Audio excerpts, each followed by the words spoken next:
அனைவருக்கும் தொடர்ச்சியாக இப்போது சோசியல் மீடியாவில் வலைத்தளத்தில் எல்லாமே இளையராஜா வைரமுத்துவை பற்றி ஒரு டிஸ்கஷனாக இருக்குது. ஐயா வைரமுத்தையும் ஐயா இளையராஜாவையும் பற்றி நிறைய இவ்வளோ டிஸ்கஷன் தேவையானதுன்னா கண்டிப்பாக தேவையானது தான்.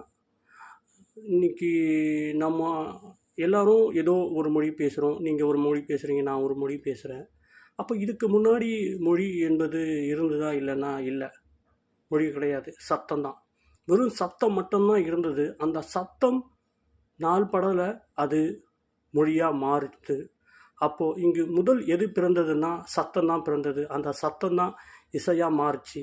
அந்த இசை மூலயமா தான் வார்த்தை வந்தது அப்படின்னு யதார்த்த உண்மை இதுதான். அதனால் மொழி அனைவருக்கும் சொந்தமானது தான். மொழி உணர்வு அனைவருக்கும் உள்ளது தான்.